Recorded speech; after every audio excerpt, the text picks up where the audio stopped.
¿Cómo están? Acá otra vez haciendo video para ustedes. En esta ocasión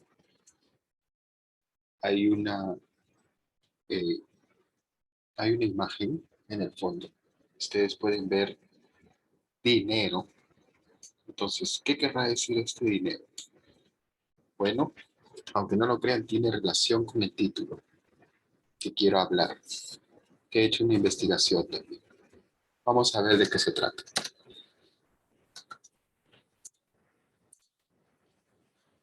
Hoy no tenemos a Jesús. Bien, ese es el título. Hoy no tenemos a Jesús. Y creo que ese es el título del video también. A ver, no se puede comparar a los que tuvieron a Jesús y los apóstoles con nosotros que vivimos en el siglo XXI. A ver, actualmente no tenemos a Jesús. Entonces, si alguien quiere comparar diciendo, no, que nosotros seguimos los dichos de los apóstoles y de Jesús, bueno, los dichos de los apóstoles y Jesús se encuentran únicamente en la Biblia. Dicho sea de paso, acá la tengo. En español sí, la tengo en físico. Es una historia larga acerca de esta Biblia que después explicaré con detalle. Bien, ¿qué sigue diciendo? ¿Por qué la gente siguió a Jesús y los apóstoles? Interesante pregunta. ¿Alguna vez ha hecho usted esta interrogante? ¿Por qué se siguió a Jesús? Si antes de Jesús habían filósofos, Aristóteles, Sócrates, Platón. ¿Por qué precisamente Jesús? Bueno, acá un punto de vista diferente. Jesús dio evidencia de que él era el Mesías. Él tenía interés en probar que lo que decía era verdad. No es que él tuviera la opción, la alternativa de probar de que él era el Mesías, para nada. Él tenía el interés de probar que él era el Mesías, el Hijo de Dios. ¿Cuáles fueron los motivos por los cuales Jesús vino a la tierra? ¿Por qué cree usted que vino Jesús a la tierra? Vamos a ver. Uno, probar de que él era el Mesías. Y dos, dar su vida en redención por todos los seres humanos. Jesús probó su identidad cumpliendo todas las profecías que se dijeron antes de que él viniera. Antes de que él viniera, se dijeron algunas profecías y él las cumplió todas. Ahora, ¿qué es una profecía? Algunas personas pueden pensar de que una profecía es cuando lo que está escrito en la Biblia, tú lo lees, lo examinas y ahí dices, esta es una profecía que se está cumpliendo en nuestro tiempo. Una profecía que nosotros debemos creer. Bueno, una profecía es cuando, por ejemplo, en el año 2015, 2015 tú hubieses dicho, oye, ¿sabes qué cosa? En el año 2020 va a aparecer un virus, el cual va a hacer que todos los seres humanos se pongan bajo cuarentena. Eso hubiese sido una profecía. Si tú lo hubieses leído en el año 2020, que fue escrito en el año 2015. Pero si tú me dices algo que se está cumpliendo y recién lo estamos identificando como profecía, no es profecía, pues. Es algo de que eh, estás adivinando, jugando. Punto de vista, no sé, el suyo. puede decírmelo en los comentarios ahí abajo. Sin estos dos motivos, cualquiera pudo haber dicho, yo soy el Mesías.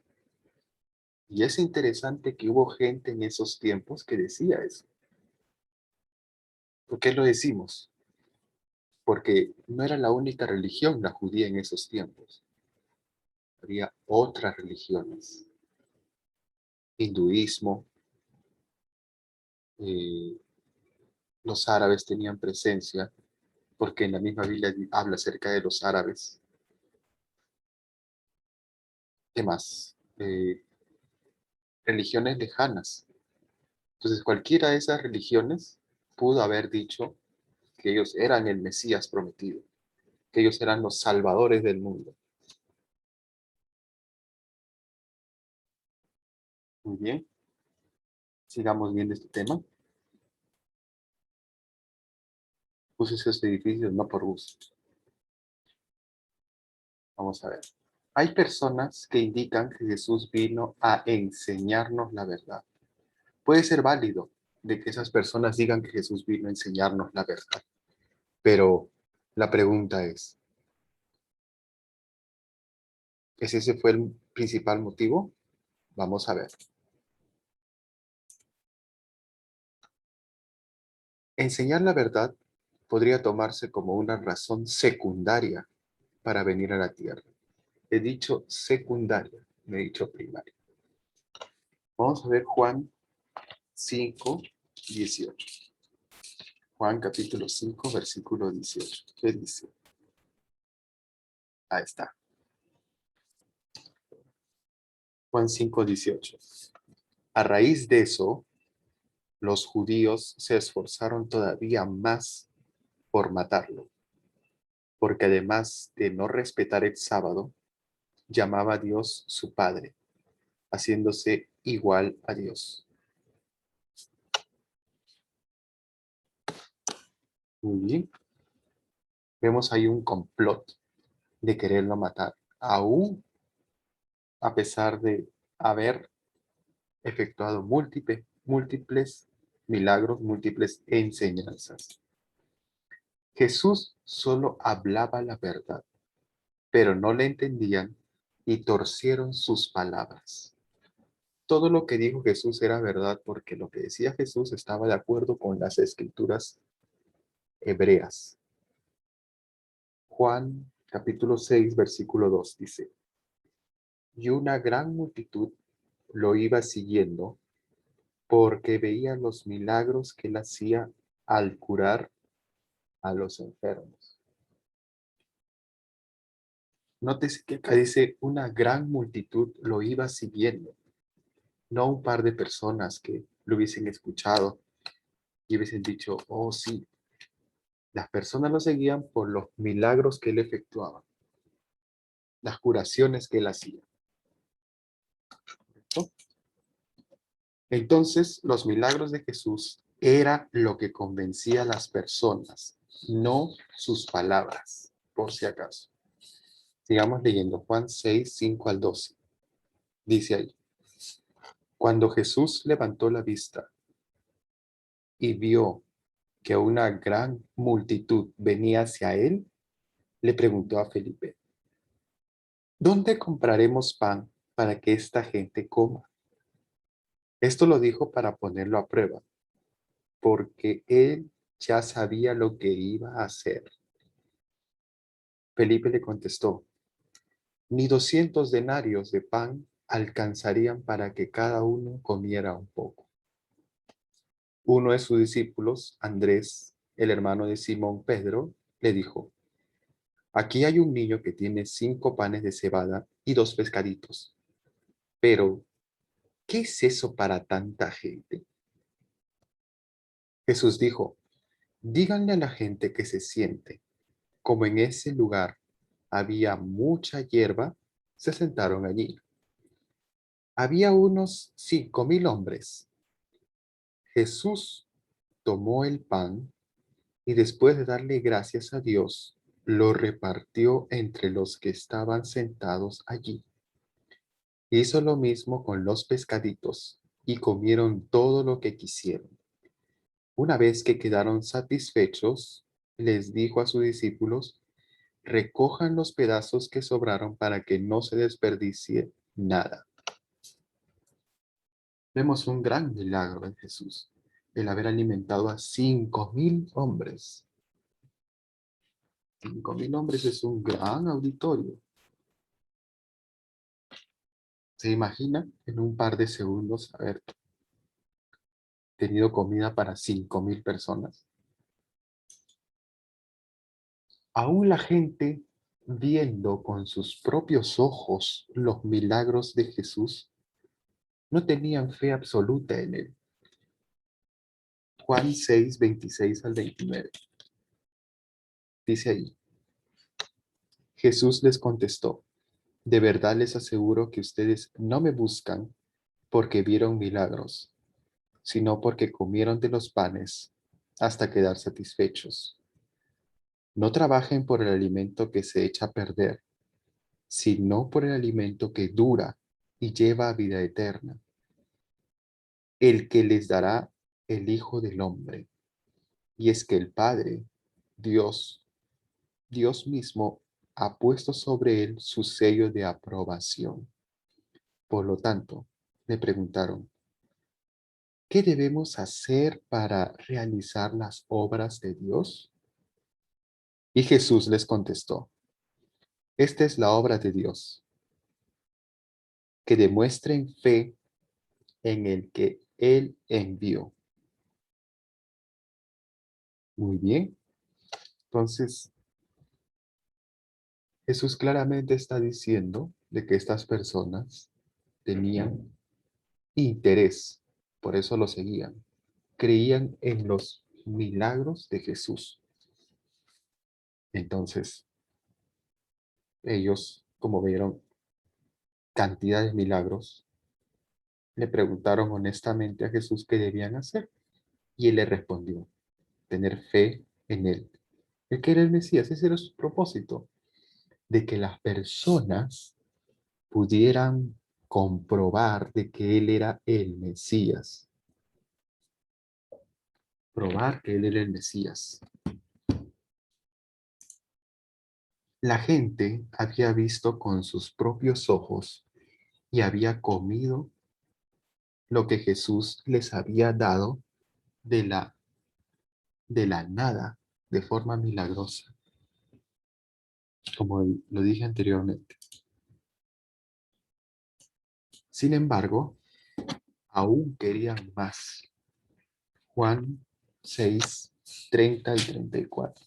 Dice ahí: entonces le dijeron: ¿y qué milagro vas a hacer para que lo veamos y te creamos? ¿Qué obra haces tú? Nuestros antepasados comieron el maná en el desierto. Tal como está escrito, les dio de comer pan del cielo. Jesús entonces les dijo: de verdad les aseguro que Moisés no les dio el pan del cielo, sino que mi Padre les da el verdadero pan del cielo. Porque el pan de Dios es aquel que ha bajado del cielo y le da vida al mundo. Así que le dijeron: Señor, danos siempre de ese pan. Querían más, muchas más pruebas, querían más milagros. Yo estuviera convencido con ese solo milagro, pero ellos querían aún más.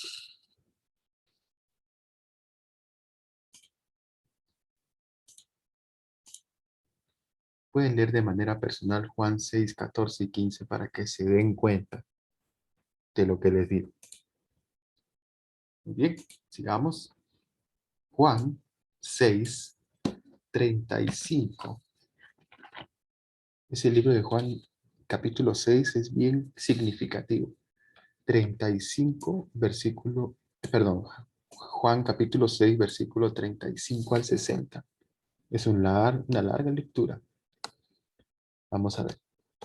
Dice acá: Jesús les dijo: yo soy el pan de la vida. El que venga a mí nunca más tendrá hambre. y el que demuestre fe en mí nunca más tendrá sed. Pero, como ya les dije, ustedes me han visto y aún así no creen.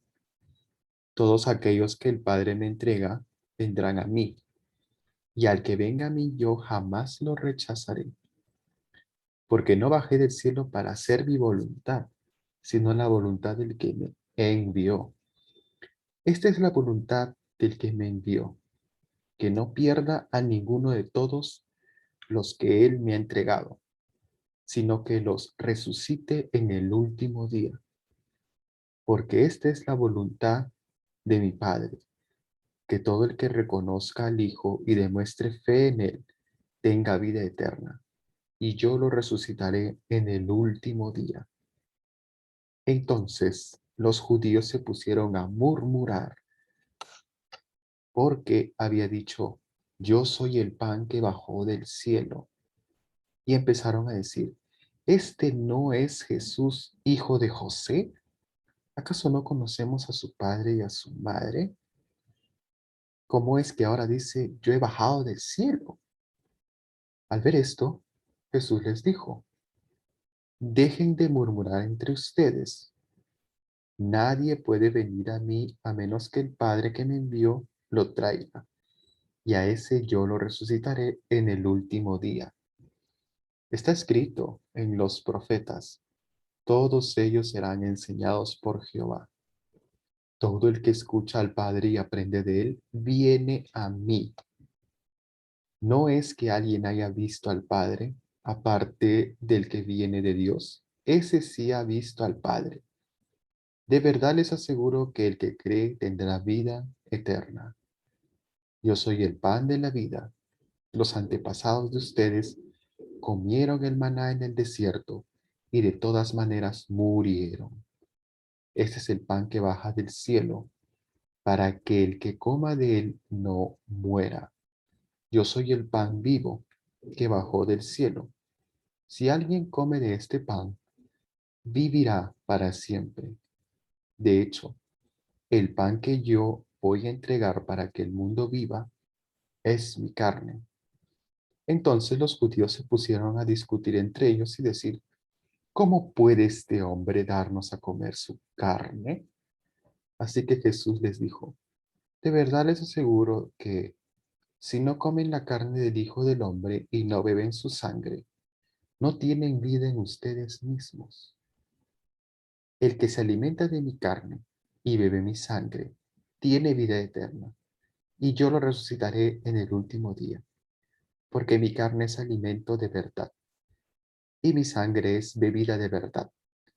El que se alimenta de mi carne y bebe mi sangre se mantiene en unión conmigo, y yo me mantengo en unión con él. El Padre que vive me envió, y yo vivo por causa del Padre. De igual modo, el que se alimente de mí vivirá por causa de mí. Esto es el pan que bajó del cielo. No es como el que comieron los antepasados de ustedes, quienes acabaron muriendo.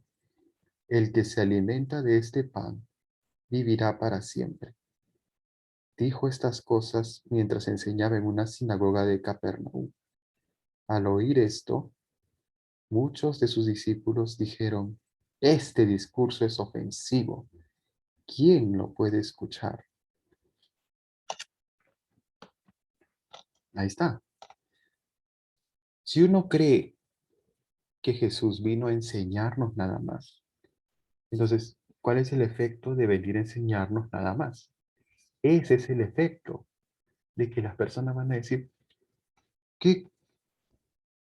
O sea, me estás hablando piedras, me estás hablando algo que no es cierto, no puede ser. Entonces, si tú me dices que Jesús vino a enseñarte nada más, mira lo que pasó. Lo dejaron porque decía cosas que en esos tiempos no eran cosas que los judíos realmente pudieran hacer, comer la carne, beber la sangre. Obviamente que nosotros conocemos qué quiere decir eso de comer y beber la sangre, pero ellos no. Es por eso. Vamos a seguir viendo. Las enseñanzas de Jesús no eran algo convincente para las personas y aún así tuvo problemas con los milagros para que la gente le creyera. Entonces queda claro que las enseñanzas de Jesús, aunque excelentes y prácticas, no era lo primordial, sino probar su identidad. Él quería probar a las personas que él era el Hijo de Dios. Lucas capítulo 7, versículo 22. Vamos a ver lo que estoy diciendo, a ver si es verdad. Con textos bíblicos de la Biblia. Lucas 7:22 dice, y le respondió, vayan y cuéntenle a Juan lo que han visto y oído. Ahora los ciegos ven, los lisiados caminan, los leprosos quedan limpios, los sordos oyen, los muertos son resucitados, y a los pobres se les anuncian las buenas noticias. Al último, después de haber mencionado todos los milagros, al último, él dice, a los pobres se les anuncian las buenas noticias.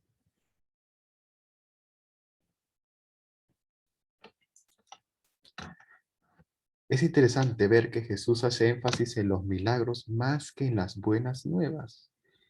Y un punto adicional que se cumple hoy en día es que las buenas nuevas son para los pobres. Y es que en el siglo XXI los que escuchan las buenas nuevas son los pobres, no los ricos. No, ¿qué otro? Qué rico que escuche las buenas nuevas. Pero si hacemos números entre los ricos y los pobres, ¿de cuánto? De 1000 pobres que escuchan la verdad, las enseñanzas de Jesús, ¿cuánto? Un rico escuchará. Y eso escuchará, porque para que se haga discípulo, uff. Sin embargo, a los pobres no les gusta que se les engañe, ni oculte información, ni tampoco que se les explote, por si acaso. En el siglo XX sí se podía hacer muy bien eso, controlar a las personas, ya que la información no estaba disponible como lo está ahora en el siglo XXI. A partir del año 2000 tenemos no, bueno, desde 1997, pero ya redondeándolo en el año 2000, tenemos lo que es Google, tenemos lo que es YouTube. La historia de YouTube empieza realmente en el año 2005, pero desde el 2000 tenemos YouTube, Google, hasta el día de hoy. ¿Y qué es lo que nosotros podemos sacar de Google? Toda la información que queramos, absolutamente todo. Obviamente que también tenemos acceso a páginas como Wikipedia, que, que algunos van a decir, no, pero ¿cómo te atreves a buscar información en Wikipedia y todo lo demás? Bueno, lo bueno de Wikipedia es que se puede editar, tú lo puedes editar. Entonces, como lo puedes editar, una información que está errada se puede corregir por alguien que realmente sabe del tema. Muy bien, ahí está la diapositiva. Pueden tomar foto, anotar, qué sé yo. Es un texto sagrado, la Biblia. Juan capítulo 4, versículo 48. Juan 4, 48. Acá está.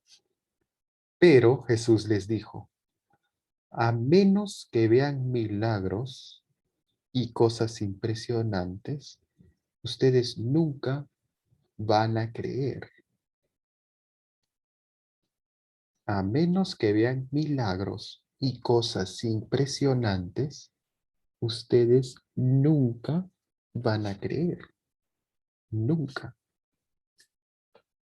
Interesante. Es interesante la expresión nunca. Ni siquiera se lee quizás o tal vez o probablemente. Acá en este versículo dice Nunca, nunca. Entonces, tú me dices, Jesús viene a enseñarnos la verdad.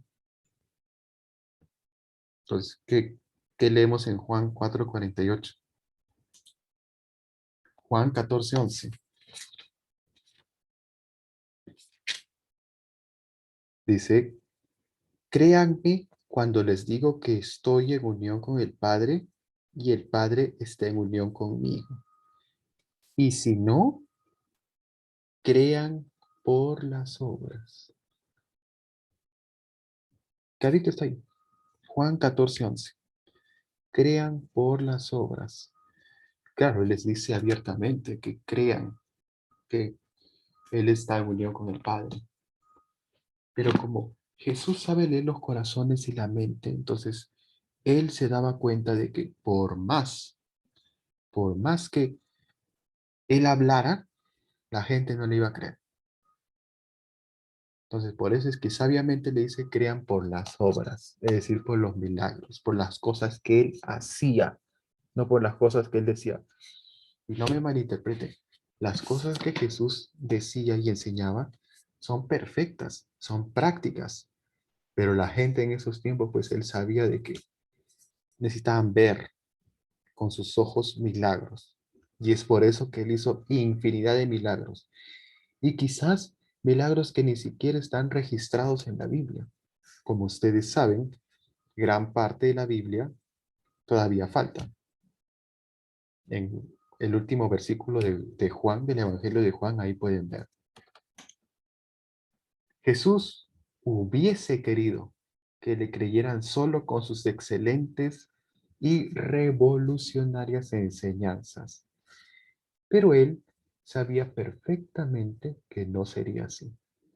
Por lo tanto, dijo la parte B del versículo que les estoy diciendo. Jesús era sabio, no era un tonto. Solo Jesús trató de convencer a las personas. Solo Jesús trató de convencer a las personas mediante los milagros. Vamos a ver.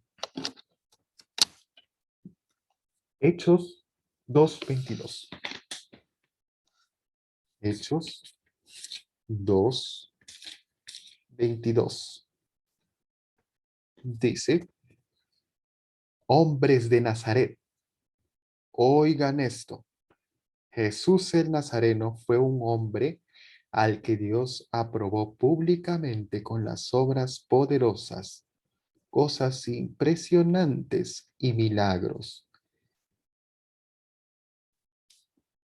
Ya me perdí. Perdón. Y milagros que Dios hizo mediante él en medio de ustedes, como ustedes mismos saben. Ahí está el texto. Hechos 2:22. Jesús estaba junto con los apóstoles determinados a probar que era el Mesías, mediante no solo palabras, sino con pruebas, milagros. Es por eso que Él resucitó, dio de comer, curó, convirtió el agua en vino y otros milagros que están registrados. Ese fue el objetivo para convencer a las personas de que Él era el Mesías. Y obviamente he dicho que el segundo motivo fue el de morir por nuestros pecados. Justicia. Representa la justicia esta imagen, esa señorita. Razonamientos engañosos por Gaius Glockington. Gaius Glockington. Razonamientos engañosos. A ver, vamos a ponernos a reflexionar un poco. Razonamientos engañosos. ¿Existe ese concepto? ¿Razonamientos engañosos? Porque yo no los he escuchado antes. Razonamientos engañosos. ¿Qué es un razonamiento? ¿Qué es un razonamiento? ¿Quién puede ser engañoso? Vamos a ver. Para ser sincero, nunca he escuchado este término. El razonamiento no puede ser engañoso, ¿o sí? El razonamiento solo puede ser válido o inválido, nada más. ¿Este razonamiento es válido o inválido? Válido, inválido. No puede ser más de estas dos cosas. Válido, inválido. Válido, inválido. El razonamiento no puede ser engañoso o cualquier otra cosa, aparte de lo de arriba descrito. En la universidad solo hay razonamiento matemático y razonamiento verbal. Entonces, o la respuesta es correcta o incorrecta. Yo he estudiado en la universidad y en academias preuniversitarias y en el colegio, en la secundaria. A nosotros nos enseñaban razonamiento verbal, razonamiento matemático. Y solamente hay respuesta correcta, respuesta incorrecta. Es decir, respuesta válida, respuesta inválida. Razonamiento válido, razonamiento inválido. Nada más. No sé de dónde se inventa esa cosa, razonamientos engañosos. Es un invento, realmente, no existe. Si la argumentación o el razonamiento es lógico, es persuasivo. Es que existe un curso que no existía en mis tiempos, pero ahora existe, un curso en el colegio llamado eh, lógico matemático. Ya no es razonamiento matemático, es lógico matemático o algo así. Pero la lógica es persuasiva, no es engañosa. Una, es que no puede haber razonamiento engañoso. No existe esa palabra. Entonces, si es persuasivo, puede ser engañoso. Si algo es persuasivo, puede ser engañoso. Quizás sí, pero esa palabrita razonamientos engañosos es un invento eso de engañoso, solo para estar sospechando de algo que es persuasivo. Nada más, para que estés sospechando. Y está bien que tú sospeches, pero no hay que cambiar el nombre. Razonamiento engañoso, no. Razonamiento válido, inválido, sí. Razonamiento correcto o incorrecto, sí. Eso nada más. Que son sinónimos. Válido, inválido, correcto, incorrecto. Son sinónimos. Ajedrez. ¿Podría parecer convincente? Cuando algo parece convincente hay que buscar tres cosas antes de aceptarlo y creer. Primero, hechos. Segundo, pruebas. Y tercero, testigos. Nadie le puede decir a un adulto cuánta información o noticias debe ver o leer, a menos que sea un profesional de la salud. Si no es un profesional de la salud, nadie te puede decir la información que tú debes consumir. Hay un dicho que dice, el que no la debe, no la teme. Entonces, no, no se limite, siga consumiendo la información, noticias que usted desee. Es su decisión de usted. Nadie puede decirle, oye, no mires mucha noticia, no te informes mucho, no averigües tanto. No, ¿por qué? A menos que sea un doctor que te puede decir eso. El único un doctor, ni siquiera tu propia familia. Tu familia te va a decir, oye, no consumas mucha información por si acaso. No, las noticias no son buenas. Es absurdo pretender controlar la cantidad de información que uno puede tener si uno no es doctor. Proverbios 14:15, ¿qué dice? Proverbios 14:15.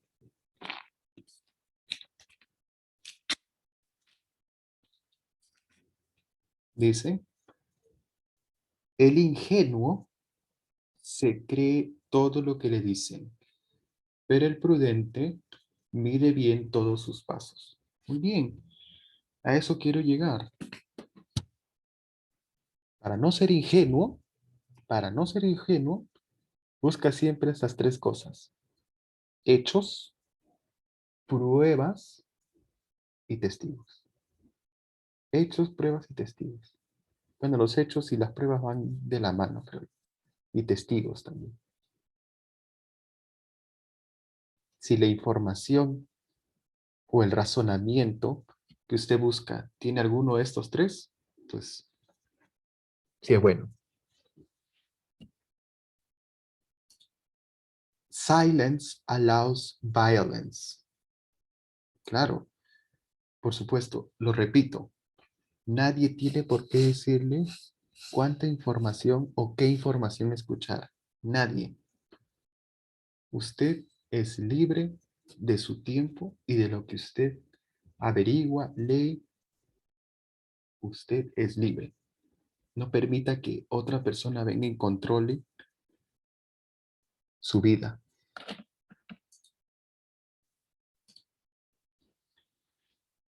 Dogma. ¿Qué es un dogma?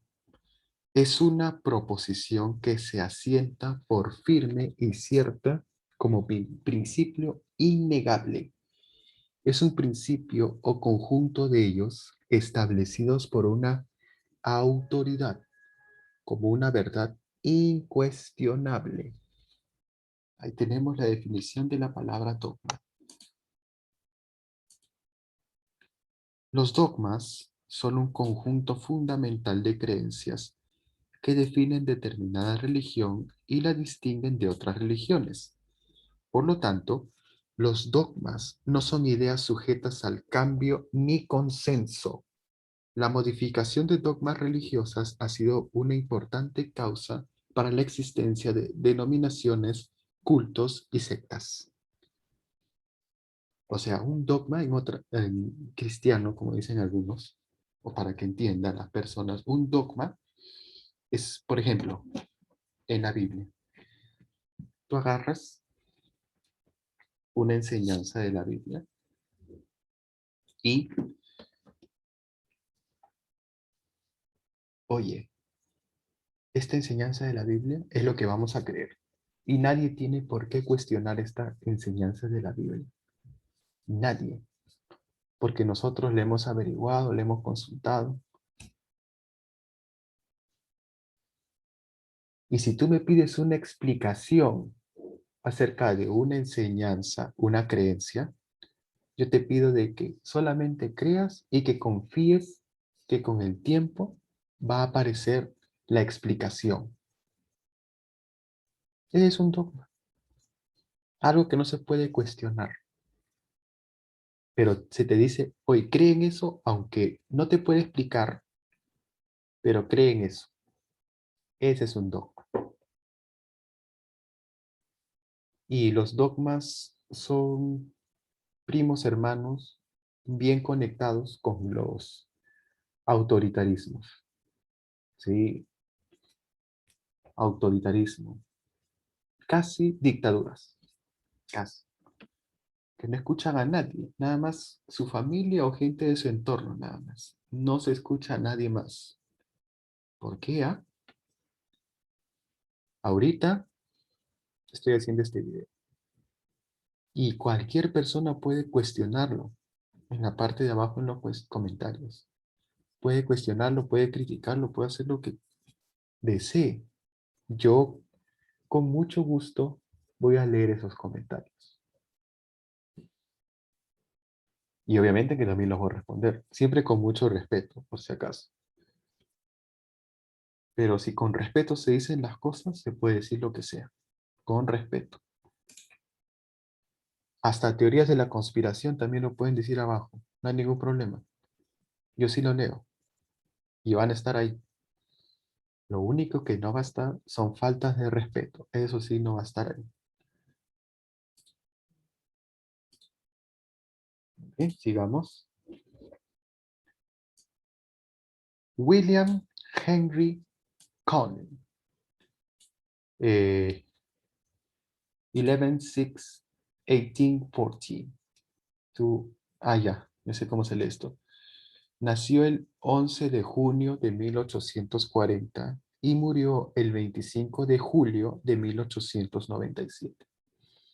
Vamos a ver quién es esta persona. William Henry Conley.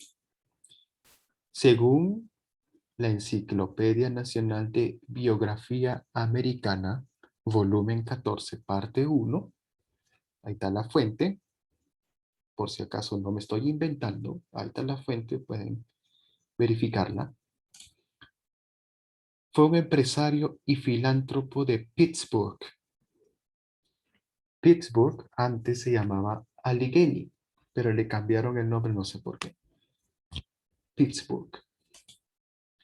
Se casó con Sarah Schaefer y juntos dieron apoyo organizacional y financiero a instituciones religiosas en los Estados Unidos. Él fue entrenado por su tío en el negocio de la imprenta por 10 años. Según la Alianza Cristiana y el Seminario Misionero Extranjero de la Presidencia de Pittsburgh de abril 13 en 1894, volumen 12, número 15, ahí está otra fuente. No me estoy inventando, ahí está otra fuente. ¿Qué dice? La familia Conley con regularidad tenían reuniones de oración y eventos en su casa. La casa de los Conley a veces quedaba abierta por semanas para apoyar actividades religiosas y de caridad. Según la revista Science Watchtower de abril de 1880 y de 1881, ahí está la fuente, la celebración del memorial se hacía en su casa. En su casa de esta familia Conley se hacía el memorial, según esta revista Science Watchtower. Ahí está la fuente, no me estoy inventando, ahí está el número de Watchtower. Interesante. Muy pocos saben esta información. Sigamos. Según la incorporación legal de la revista Science Watchtower de octubre de 1884, página 671, que dice: William Henry Conley fue el primer presidente de la organización Science Watchtower Tract Society de 1881 a 1884. Interesante. Yo pensaba que se había originado en 1879, pero según dice 1881, o sea, 2 años después. ¿Qué habrá pasado? Bueno, motivo de investigación. Si usted desea, hace su investigación, no hay ningún problema. ¿Qué sigue diciendo? En diciembre de 1884, la organización incorporó a Charles Taze Russell como su presidente. O sea, el segundo presidente fue Charles Taze Russell. No fue el primero, como muchos creen. Y como se nos ha dicho también, mediante videos, publicaciones, fue el segundo. ¿Mm? No me lo estoy inventando. Ahí está la fuente. ¿Ok? Ahí está la fuente. Mientras era presidente de la sociedad, Conley ayudó para la publicación de la serie de 3 volúmenes de George Peters, titulada Reino Teocrático. Muy bien. Reino Teocrático. Pueden buscarlo en internet si desean. Según la revista Science Watchtower de mayo de 1883, página 2, dijo, ¿qué dijo?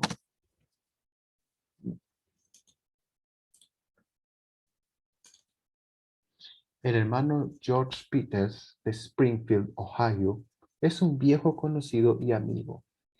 Lamentamos tener que decir, sin embargo, que él no está libre de los grilletes de Babilonia. Por lo tanto, se ha visto impedido de un desarrollo más completo en la gracia y el conocimiento. Sería bueno averiguar acerca de esta serie de libros, Reino Teocrático, de George Peters. ¿Qué es lo que dice?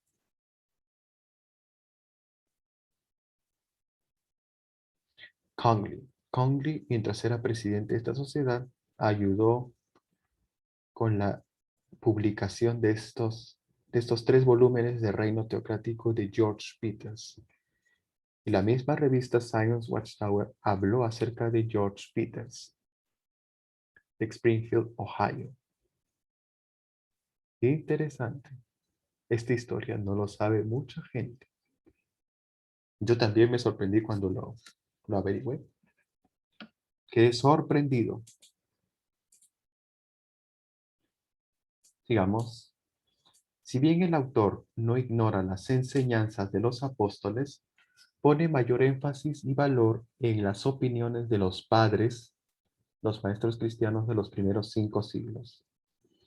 O sea, esta revista sigue diciendo, si bien el autor no ignora las enseñanzas de los apóstoles, pone mayor énfasis en los padres de la iglesia. Muy bien. De lo que podríamos reconocer como apropiado, si bien no podemos recomendarlos, debe dirigir los pedidos de libros a nuestro hermano y amigo como se indicó anteriormente. O sea, ellos no querían nada que saber acerca de esos libros, esos 3 tomos. No querían saber nada. ¿Por qué? Porque acá se nos está diciendo por cuál fue la razón. Que el autor conocía las enseñanzas, pero estaba todavía enganchado en las opiniones de los padres de la iglesia. Y, y le seguían diciendo hermano y amigo. ¿A quién le decían hermano y amigo? ¿A George Peters? ¿William Conley? Hasta en esos años, esos tiempos. Según la revista Science Watchtower, en el artículo La voz de la Iglesia del 11 de junio de 1894, página 176, ahí está la fuente, Russell presentó una carta de Conley al referirse brevemente a él como un miembro de la primera clase bíblica de Allegheny. El mismo Russell, Charles Russell, una carta de Conley. Después de la muerte de Conley, en julio de 1897, Science Watchtower no proporcionó ningún obituario ni ninguna declaración que mencionara específicamente su nombre y su participación en la sociedad. Ah, o sea que el que dio fondos, el que prestó su casa, cuando murió, ni siquiera se le hizo un obituario, ni siquiera una carta de agradecimiento, ni absolutamente nada. ¿Por qué? ¿Qué pasó? ¿Qué se está ocultando? Bueno, ¿qué se ocultó? Porque ya ha pasado más de 100 años. Pero ¿qué se ocultó en esos tiempos? ¿Por qué la mentira? ¿Por qué no decir William Henry Conley fue el primer presidente? ¿Por qué no?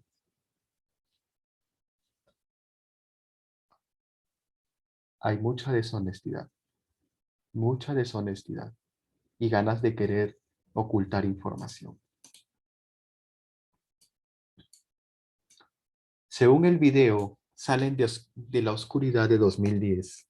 Charles Taze Russell, su padre y 4 personas más, entre ellas William Henry Conley, formaron un grupo de estudio de la Biblia. ¿Mm? ¿Quiénes eran esos otros tres conocidos en el grupo? ¿Se habrán olvidado también de su colaboración?